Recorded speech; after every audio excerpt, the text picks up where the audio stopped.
Hey, Todd, just yesterday you said the biggest challenge was just staying out of the way. Wondered if you were able to accomplish that today and what you got to practice. No, I was in the way again, but you know what? I have such an appreciation for the officials now. On the ice trying to run a bit of a controlled scrimmage, and it's happening fast. So, one, I know I don't want to be a referee or a linesman for sure because I'd be in the way all the time. But another good day for our group. There's a little bit of a fatigue factor. They're going hard.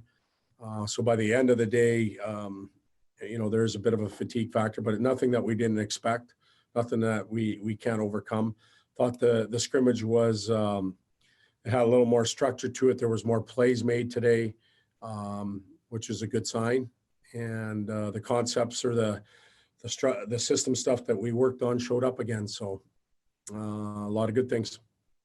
And Todd, we don't want to make too much out of scrimmages here during training camp, but Sanderson, this is really your first opportunity to have him on the ice, and he pots a goal in back-to-back scrimmages. And any thoughts on what you've seen from him in this limited time so far? Yeah, the goals from Lias are nice. It's everything that goes into the goal that we've come to appreciate after 2 days. He's got a feistiness to him. That line of those three Swedes have created a lot of turnovers. Lias is a big part of it. And he's playing with just pieces of the game right now of how we want to play. He hasn't received all the information yet. So once he gets it, I think he's going to be even better. So we're obviously excited when we traded for him. We're excited to have him after 2 days. Okay, next up, Dennis Bernstein. Hey, Coach, a couple questions about the schedule. Since you're only playing 7 teams this year in the regular season, does that make scouting and preparation easier? Yes and no. I think when you play teams multiple times, you see tendencies, you see where they're trying to strike you or trying to beat you.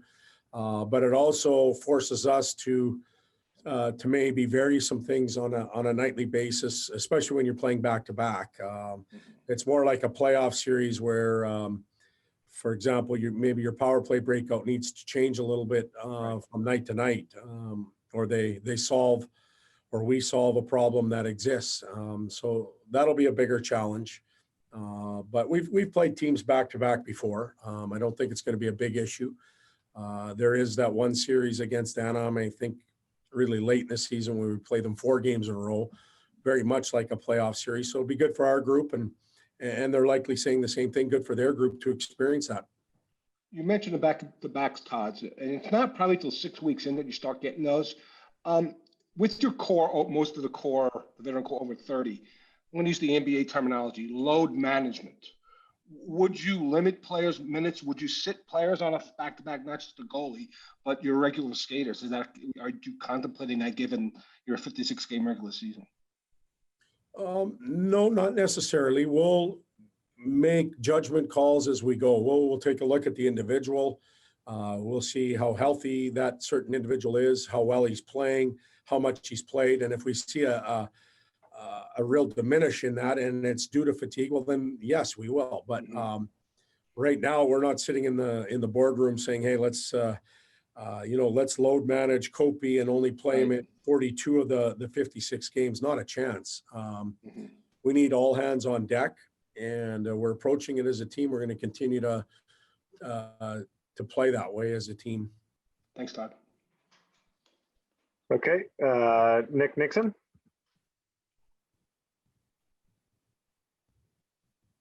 Todd, Happy New Year. I want to ask you about a couple of young forwards.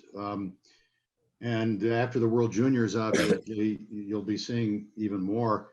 But just your initial thoughts on Madden and Samuel Fagimo, who had a great junior tournament last year. Yeah, more of a history with Sammy than Madden, of course, because of the trade and Sammy being here last year. So in Sammy's case, I'm sure he feels a little more comfortable being around us because he's been here before and us with him.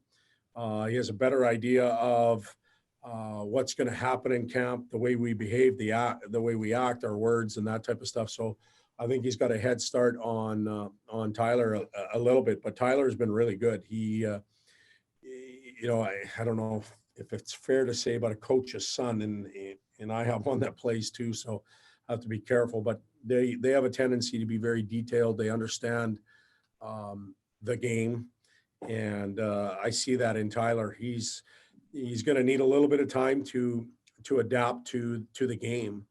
But we think that he's going to be a really good prospect and future player for us. He's got poise with the puck, some really good vision, makes nice plays, and is rarely ever caught out of position. So the details are there. He just needs a little experience.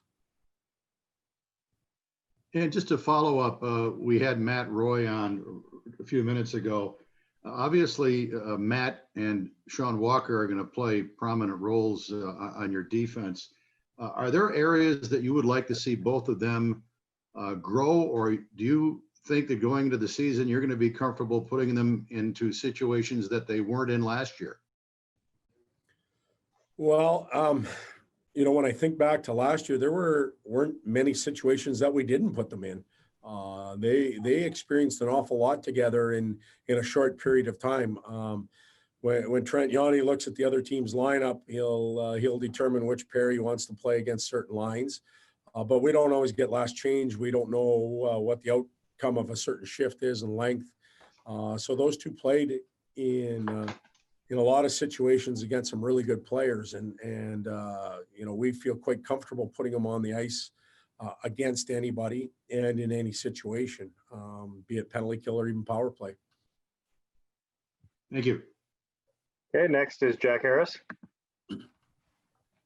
Todd, when you went back and watched Drew specifically last year, I mean, what were your impressions on just kind of how he fit into the system and how he performed, and how much do you help kind of him forge that relationship with Mata, and just how important will it be for him to have a more veteran presence like that, a guy that he said yesterday he feels pretty comfortable with to play alongside? Yeah, with Drew, I said this yesterday. He's right now he's underappreciated, maybe because he's not producing as many points. But when you sit in our locker room, when you sit in our office, the appreciation level for what he does is quite high. You look at the amount of minutes he plays, the type of competition he plays against, the zone starts at times, the heavy minutes, and the amount of game that he can control from back there. We're very, very fortunate to have him. His relationship with Ole's going to grow. I'm not going to artificially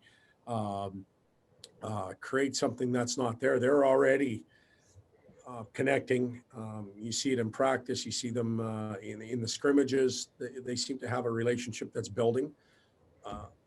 Ole's going to have to get the system down, and that will make it even easier for Drew. But Drew's a tremendous player. We've got a real high appreciation for him, and he's going to continue to be that way for us. And when you look at your forwards, are you still looking for those pairs of guys you want to keep together? And is it similar to kind of the pairings that you were forming at the end of last year? Yeah, well, you'll see a lot of familiarity with our lines. I think it would be crazy for us to throw them in the blender right now and start all over. There are some tendencies that certain individuals have, and they're able to read off each other. So let's give the familiarity of line mates a chance. And if it goes well, then we'll stay there. If it doesn't go well, then we'll begin to think about shuffling some individuals around. But even during the practices, they're communicating well, as if they've played together for a long time, and that's something we want to keep. Thank you. Okay, next up, Zach Doughty. Hey, Todd. The group of players who you might not call them veterans just yet, but guys with a few years of experience under their belts, Adrian Kempe, Matt Roy, that type of guy. What are you looking for from that group in terms of both leadership to kind of complement your veteran core and also, production on the ice? Well, that group is a real important group for our organization now and obviously in the future. We often talk about the young prospects coming, and we talk about the veteran five, but the group in between is huge. It's really important that they grow in their game, that they give us more than they have in the past, and that they accept some of the leadership as we move forward. And in any organization, the torch gets passed on down over time, and they have to be ready for it, both structurally and skill-wise and attitudinally to accept it. And we're counting on them. They're important players. And in today's scrimmage, we saw a couple of goals from Jeff Carter, one of which, the breakaway, maybe showcased, what he could bring on the wing. How do you feel, he's adapted to being in that role here full time through the first couple of days?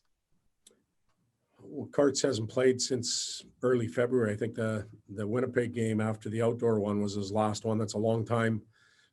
He's had hip surgery over the summer. So right now he looks good. He feels good. He's got a smile on his face, which I think is really important for him. And there's some pace in his game. He's with Wagner and Lizotte right now, and they play a good, hard, fast game. We saw the results of it today for him, and he looks fine on the wing.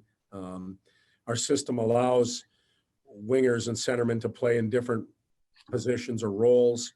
If Lizotte can take care of faceoffs on the left side and Carter on the right side, that gives him a chance to start with a puck, and we're hoping that can happen. But we need Jeff to get back to where he was before he got hurt last year, and I'm counting on him to play in many different roles: power play, penalty kill, regular shift. And if the first 2 days are any indication, he's close to it. Thanks, Todd. Okay, and last person for today is Lisa Dillman. Yeah, hi Todd. You covered some off about Jeff that you just discussed, but what does it say about that great draft class of 2003? I mean, each year, a couple more guys retire, but Dustin Brown and Jeff are still at it. What does it say about them? I know 36 isn't that old. No, it's not old. The hockey world talks about the youth all the time and how it's a young man's game, but if you take care of yourself and you're committed to the game, you have a chance to play for quite a while.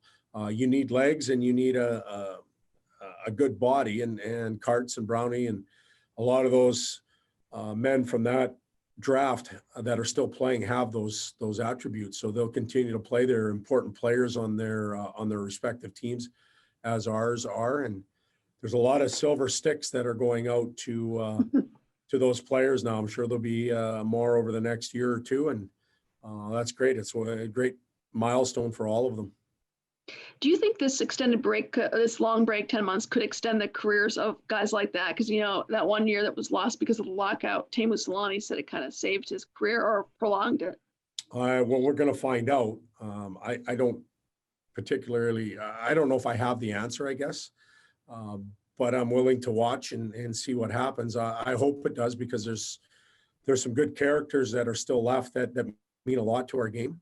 Not only our guys, but guys on other teams. And it's nice to have them in the league. So any athlete doesn't want to see the end come, regardless of what sport they're in. And the more hockey players we can keep in our game for a longer period. Look at Chara, he's going to another team, and I'm happy he's in the league. No one likes to play against him, but we're lucky to have him in the league as a league and as fans.